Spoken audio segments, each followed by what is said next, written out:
আমি জানি না আমি কোন অজানা অভিশাপের মধ্যে আছি কিনা।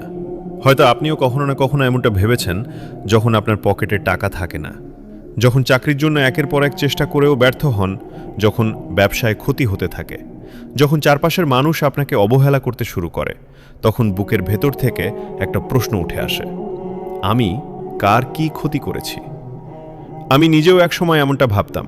মনে হতো পৃথিবীর সব কষ্ট যেন আমার জন্যই তৈরি হয়েছে। যেদিকে তাকাই সেদিকেই ব্যর্থতা, যা ধরতে যাই তাই হাতছাড়া হয়ে যায়। তখন আমি ভাবতাম, হয়তো কেউ আমাকে অভিশাপ দিয়েছে, হয়তো আমার ভাগ্যটাই খারাপ। কিন্তু সময় আমাকে একটা বড় শিক্ষা দিয়েছে। জীবনে যা কিছু ঘটে সব কিছু অভিশাপ নয়। কিছু কিছু কষ্ট আসে আমাদের শক্তিশালী করার জন্য। লোহাকে যেমন আগুনে পুড়িয়ে ইস্পাত বানানো হয়, তেমনি মানুষকেও কষ্টের আগুনে পুড়িয়ে দৃঢ় করা হয়। আজ যে যুবক বেকার, হয়তো আগামীকাল সেই যুবকই শত মানুষের কর্মসংস্থানের কারণ হবে।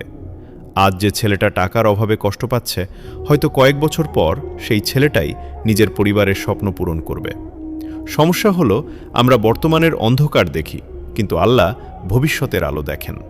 আপনি হয়তো এখন হেরে যাচ্ছেন, কিন্তু তার মানে এই নয় যে আপনি শেষ হয়ে গেছেন। মনে রাখবেন, ব্যর্থতা মানে সমাপ্তি নয়, ব্যর্থতা মানে নতুনভাবে শুরু করার সুযোগ। যে মানুষ কখনো কষ্ট পায়নি, সে সফলতার প্রকৃত মূল্যও বোঝে না। তাই আজ যদি আপনার চাকরি না থাকে, হতাশ হবেন না। আজ যদি আপনার ব্যবসা ক্ষতির মধ্যে থাকে, ভেঙে পড়বেন না। আজ যদি আপনার কাছে টাকা না থাকে, নিজেকে মূল্যহীন ভাববেন না। কারণ আপনার মূল্য আপনার ব্যাংক ব্যালেন্সে নয়। আপনার মূল্য আপনার সাহস, ধৈর্য এবং আল্লাহর উপর ভরসার মধ্যে। একদিন এই কঠিন সময়ই আপনার জীবনের সবচেয়ে বড় শিক্ষক হয়ে দাঁড়াবে।